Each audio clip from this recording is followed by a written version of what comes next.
আল্লাহ এখানে বলছেন অন্যদের যা দেয়া হয়েছে তার জন্য আকাঙ্ক্ষা করো না। আপনি নিজেই তো দেখতে পান যে আপনার চেয়ে ভালো চেহারার মানুষ রয়েছে, আপনার আমার চেয়ে বুদ্ধিমান মানুষও রয়েছে, আমাদের চেয়ে বেশি টাকা কামাই করে এমন লোকজনও রয়েছে, পরিবারে এমন কেউ থাকতে পারে যে আপনার চেয়ে বেশি প্রশংসা লাভ করে। কখনো কখনো হয়তো অন্যায়ভাবে তাদেরকে প্রাধান্য দেওয়া হয়, কিন্তু অনেক ক্ষেত্রে আসল ব্যাপার হলো আল্লাহ তার জন্য রিজিকের যে দরজা খুলে দিয়েছেন তা তিনি আমার জন্য খুলেননি, তিনি আমার জন্য অন্য দরজা খুলে দিয়েছেন। আমরা অন্য একজনকে যা দেয়া হয়েছে ঠিক সেটাই কামনা করি। আল্লাহ আপনাকে আমাকে অন্য একজনের মতো করে বানাননি। আল্লাহ অন্য মানুষদের জন্য রিজিকের যে দরজা খুলে দিয়েছেন তা হয়তো আমার জন্য দেননি। আমাদের প্রত্যেকেরই রয়েছে জীবিকা উপার্জনের স্বতন্ত্র সুযোগ। আল্লাহর অনুগ্রহ অর্জন করতে হলে আমাদের প্রত্যেককে যে সুযোগ দেওয়া হয়েছে তার আলোকে কঠোর পরিশ্রম করতে হবে, অন্যদের সাথে নিজেকে তুলনা করে নয়। এই আয়াত যে ইতিবাচক বিষয়গুলোর প্রতি জোর দেয় সেটা আলোচনা করার পূর্বে আমি আরেকটা ব্যাপারে কথা বলতে চাই। এই হিংসা কেন অনেকগুলো বড় বড় গুনাহের মূল কারণ? আমাদের জানা মতে রেকর্ড করা ইতিহাসে আল্লাহর বিরুদ্ধে সর্বপ্রথম যে বিদ্রোহ করা হয় তা হলো ইবলিস শয়তানের বিদ্রোহ। আর এই বিদ্রোহের মূল কারণ ছিল হিংসা। সে কেন এত মনোযোগ পাচ্ছে? তাকে তো জাস্ট মাটি দিয়ে তৈরি করা হয়েছে। এভাবেই অবাধ্যতার শুরু। মানুষ পৃথিবীতে আসার পর সর্বপ্রথম যে পাপটি সংঘটিত হয় তা হলো কাবিল কর্তৃক তার ভাই হাবিলের হত্যা। সেটাও ছিল হিংসার কারণে। এই হিংসা এতটাই জঘন্য আর কদাকার হতে পারে যে আপনি যদি ইয়াকুব আলাইসাল্লামের মতো একজন মহান নবীর সন্তানও হয়ে থাকেন, আর আপনার ভাইও যদি হয়ে থাকেন একজন অসাধারণ ছেলে যে কিনা এখনও নবী না হলেও তার মাঝে নবীর বৈশিষ্ট্য বিদ্যমান রয়েছে, এই হিংসা আপনাকে এতটাই নিয়ন্ত্রণহীন করে দিতে পারে যে আপনি তাকে হত্যা করতে উদ্যত হতে পারেন। আমি যা বোঝাতে চাচ্ছি তা হলো হিংসা এবং ঈর্ষাকে ছোট করে দেখা উচিত নয়। ব্যাপারটাকে এমন মনে হতে পারে যে এটি আমার আপনার ভেতরে একটা অনুভূতি মাত্র। মূলত হিংসার আরবি শব্দ হলো হাসাদ, আর হাসাদ শব্দের শাব্দিক অর্থ হলো আঁচড়। তারা এটাকে এভাবে বর্ণনা করে, হিংসা হলো মনের ভেতরে একটি চুলকানি। ঠিক শরীরের চামড়ার উপর কোনো পোকামাকড় কামড় দিলে আপনি যেমন চুলকাতে চান, সেরকম এটি যত চুলকাবেন অবস্থা তত খারাপ হবে। আপনার উচিত হলো একে উপেক্ষা করা, এবং এক সময় এটা এমনিতেই ভালো হয়ে যাবে। আপনাকে এটা উপেক্ষা করতে হবে। এটাই হাসাদ। ইমাম হাসান রাদিয়াল্লাহু তাআলা আনহু বলেন, আমি হিংসুকের চেয়ে এমন কোনো অনিষ্টকারী দেখিনি যাকে আসলে বেশি ক্ষতিগ্রস্ত ব্যক্তির মতো দেখায়। সাধারণত কেউ ক্ষতি করলে অন্য একজন তার এই ক্ষতির কারণে ক্ষতিগ্রস্ত হয়, কিন্তু হিংসার ক্ষেত্রে ক্ষতিকারী নিজেই নিজের ক্ষতি করে। সে হিংসা করছে কিন্তু এই হিংসার কারণে নিজেই নিজের অনিষ্টের শিকার হচ্ছে। আর এ কারণেই সূরা ফালাকে হিংসুকের হিংসা থেকে আমরা আল্লাহর নিকট আশ্রয় প্রার্থনা করি। ওয়া মিন শাররি হাসিদিন ইযা হাসাদ। হিংসুকের অনিষ্ট থেকে যখন সে হিংসা করে, ঠিক সেই মুহূর্তে যখন সে হিংসা করে, এটা খুবই গুরুত্বপূর্ণ একটা ব্যাপার।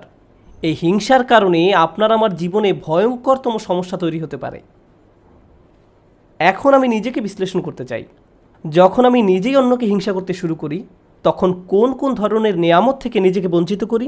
যখন আমি নিজেই অন্যের উন্নতি সহ্য করতে পারি না, ব্যাপারটা আর একটু খোলাসা করে বলছি। তামান্নি জাওয়ালিন নি'মা লিদুনিহি। আপনি ইচ্ছা করেন যে তার যেন এই নিয়ামতটি না থাকে। ব্যাপারটা এমন নয় যে আচ্ছা ওই ভাই খুবই শক্তিশালী, আমি যদি তার মতো শক্তিশালী হতাম।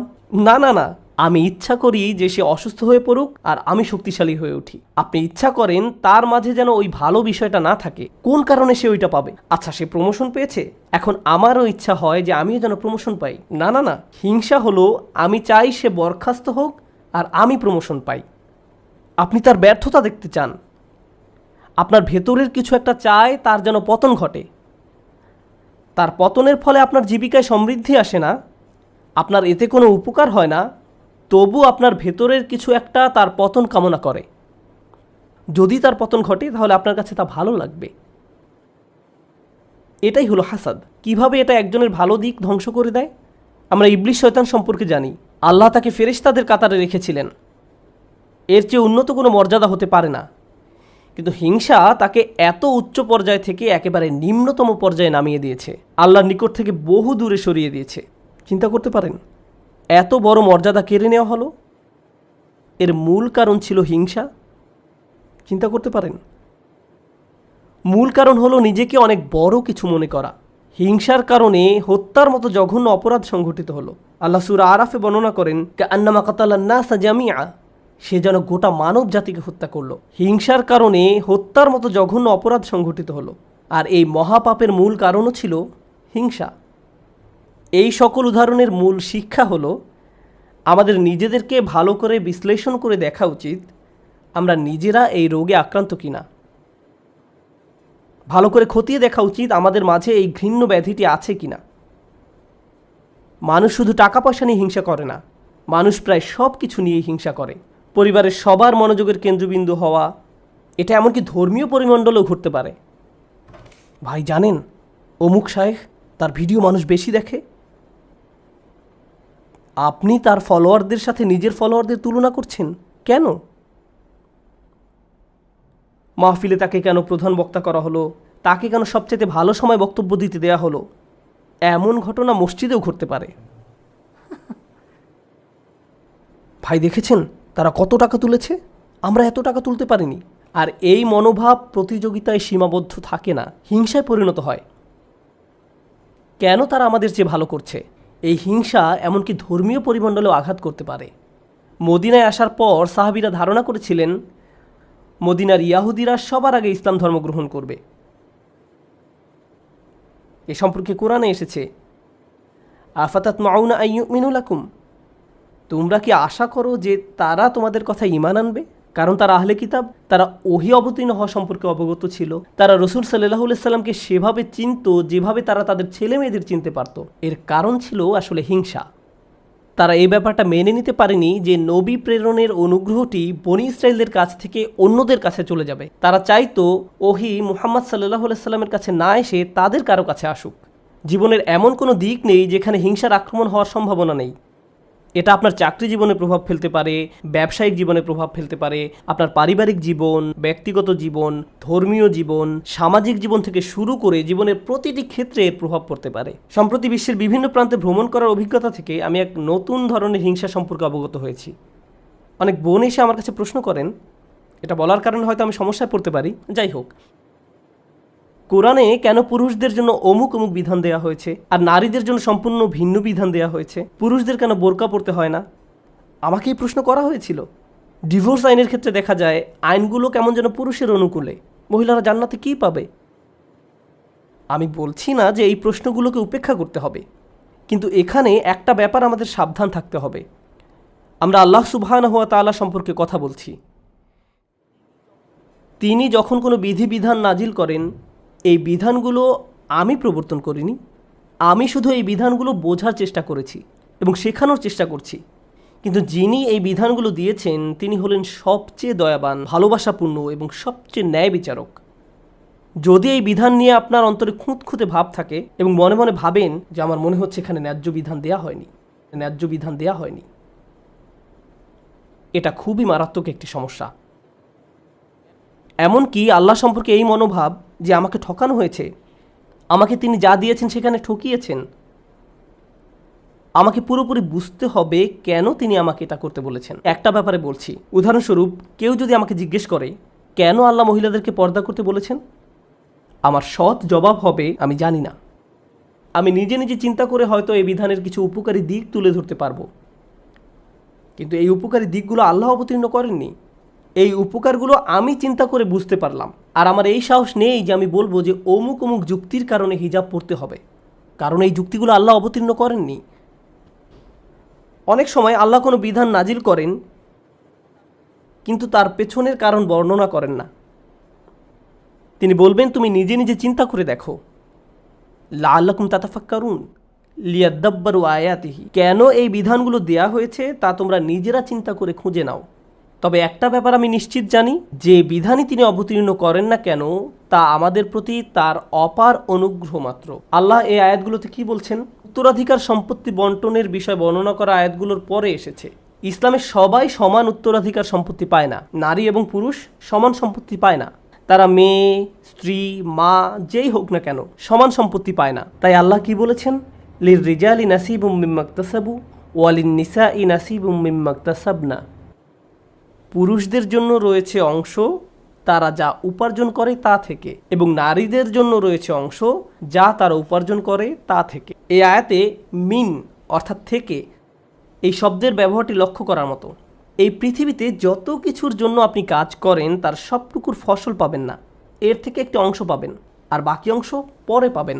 অথবা আপনি কাজ করেছেন কিন্তু তার কিছু অংশ সুফল পাওয়ার যোগ্য ছিল না, যেমন হয়তো আপনার নিয়ত শুদ্ধ ছিল না, কাজটা যথেষ্ট পরিশুদ্ধ ছিল না, তাই আপনি আপনার কাজের সেই অংশের মূল্য পাবেন যা মূল্য পাওয়ার যোগ্য ছিল। তাই আল্লাহ বলছেন পুরুষরা কি পাবে তার জন্য একটি মান আমি নির্ধারণ করে রেখেছি, আবার নারীরা কি পাবে তার জন্য একটি মান আমি নির্ধারণ করে রেখেছি। তারপর তিনি বলছেন ওয়াসআলুল্লাহ মিন ফাদলিহি, কুরআনের অসাধারণ একটি বাক্য। এর অর্থ হলো আর আল্লাহর কাছে তার অনুগ্রহ প্রার্থনা করো। এখানে ফাদল দ্বারা শুধু অনুগ্রহ বোঝায় না। হিংসার ক্ষেত্রে হিংসুক ব্যক্তি মনে করে অমুক আমার চেয়ে বেশি ফাদল পেয়েছে, অমুক ব্যক্তি সম্পত্তির দিক থেকে আমার চেয়ে বেশি ফাদল বা অধিক আনুকূল্য পেয়েছে, অথবা চেহারা সুরতের দিক থেকে বা সুযোগ সুবিধার দিক থেকে বেশি আনুকূল্য পেয়েছে। বাসায় কোনো মেয়েও এমনটা অনুভব করতে পারে, কারণ তার বোন বিয়ের সব প্রস্তাব পাচ্ছে কিন্তু সে পাচ্ছে না, আমার বোন আমার চেয়ে বেশি ফাদল পেয়েছে। আল্লাহ বলছেন যদি তুমি ফাদল পেতে চাও তাহলে আল্লাহর অন্য কোনো সৃষ্টির চেয়ে বেশি চাওয়ার পরিবর্তে সরাসরি আল্লাহর কাছ থেকে নিজের জন্য ফাদল চাও। নিজেকে অন্যদের সাথে তুলনা করা বন্ধ করো, বরং আল্লাহর নিকট থেকে তুমি নিজের জন্য কি পেতে পারো তার দিকে মনোযোগ দাও। মনে মনে ধরে নাও যে আশেপাশে কারো কোনো অস্তিত্ব নেই, অন্যদের কি আছে সে সম্বন্ধে চিন্তা ভাবনা করা বন্ধ করো। মনের উপর যদি এরূপ নিয়ন্ত্রণ প্রতিষ্ঠা করতে পারেন তাহলে খুবই সুখী জীবনযাপন করতে পারবেন। যদি কখনো এমনটা হয় যে তুমি ক্লাসে বসে আছো, স্যারের বক্তব্য শুনতে পাচ্ছ কিন্তু কিছুই বুঝতে পারছো না, মনে মনে ভাবছো আমি জানি না আমি কোন স্বর্গে বাস করছি, কিন্তু তোমার পাশের ছেলে বা মেয়েটি প্রতিবার হাত তুলে স্যারের প্রত্যেকটা প্রশ্নের জবাব দিচ্ছে আর তোমার মন বিষিয়ে উঠছে। মনে মনে ভাবছো যদি মেয়েটাকে কষে একটা চড় দিতে পারতাম, আমি তাকে সহ্য করতে পারছি না, কারণ সে সব প্রশ্নের উত্তর দিচ্ছে। তোমার সকল মনোযোগের কেন্দ্রবিন্দুতে এমন একজন যে তোমার চেয়ে বেশি বুদ্ধিমান, যে স্যারের প্রিয় ছাত্র, যে সকলের মনোযোগ পাচ্ছে, যার কারণে তোমার নিজেকে খারাপ ছাত্র মনে হয় বা যার কারণে তারা তোমাকে লজ্জা দিচ্ছে। কিন্তু একটা ব্যাপার কি তুমি খেয়াল করেছো? তুমি সেখানে বসে আছো শুধু তুমি এবং শিক্ষক। তুমি এখানে এসেছো শিখতে, অন্যের দোষ না দিয়ে তোমার উচিত নিজেকে দোষ দেয়া। হায় হায় আমি আমার মনোযোগ হারিয়ে ফেলেছি। নিজের কাছে ব্যাখ্যা দাবি করো কেন তুমি মনোযোগ হারালে। প্রশ্ন করতে গিয়ে লজ্জা অনুভব করো না। তুমি এখানে এসেছো নিজের উন্নতি সাধন করতে, অন্যদেরকে নিজের মূল্য বোঝাতে নয়। তুমি এই জন্য শিখতে আসোনি। একই কথা প্রযোজ্য চাকরির জায়গায়, পরিবারের। অন্য কাউকে বেশি দাম দেওয়া হচ্ছে বলে আপনি নিজেকে গুটিয়ে ফেলবেন না। যদি কোনো অন্যায় করা হয় আপনি কথা বলুন, কোনো কিছু যদি বলার থাকে বলুন। যদি কোনো কিছু আপনাকে বিরক্ত করে ভেতরে ভেতরে জ্বলবেন না এবং এটাকে বড় হতে দিবেন না, নিজের ভেতরে ঘৃণা তৈরি হতে দিবেন না।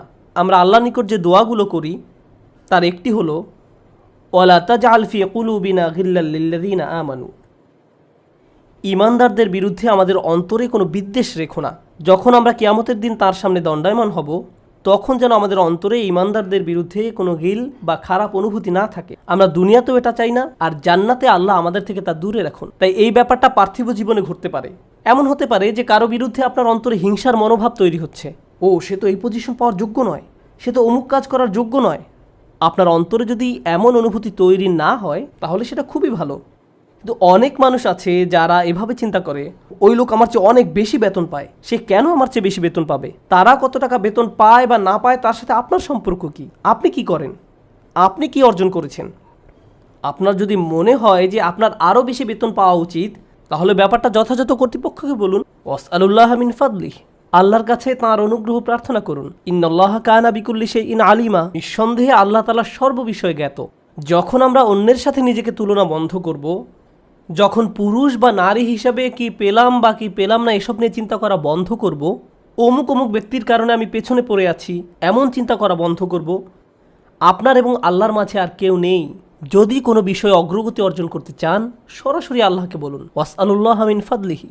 অন্যথায় সারা জীবন ধরে কেবল অন্যের বিরুদ্ধে অভিযোগই করে যেতে পারবেন। কিভাবে তারা আপনার প্রতি অন্যায় করেছে, কিভাবে তারা আপনাকে সুযোগ থেকে বঞ্চিত করেছে, কিভাবে সবাই পেয়েছে কিন্তু আপনি পাননি। আর এভাবে অভিযোগ করলে আপনার জীবন তো দুর্দশাগ্রস্ত হবেই, আপনার কারণে আপনার আশেপাশের মানুষের জীবনও দুর্বিষহ হয়ে পড়বে।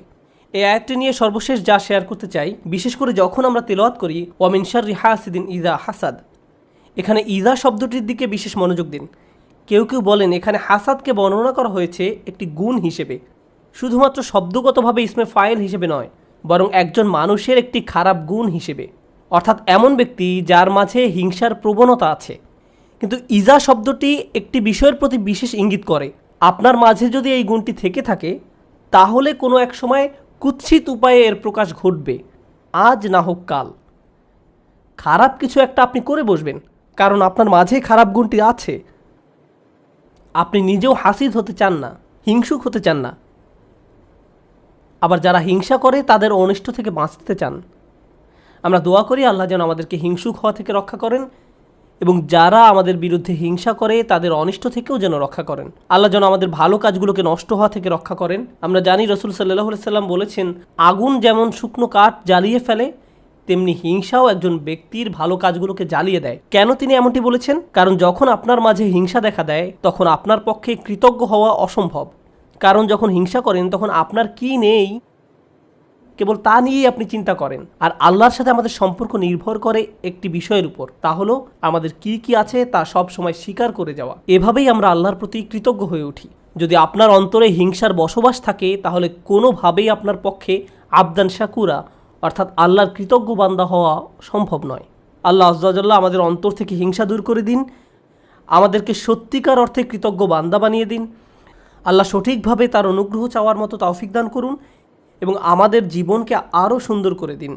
বারাকাল্লাহু লি ওয়া লাকুম ফিল কুরআনিল হাকিম ওয়া নাফা'নি ওয়া ইয়্যাকুম বিল আয়াতি ওয়াজ যিকরিল হাকিম।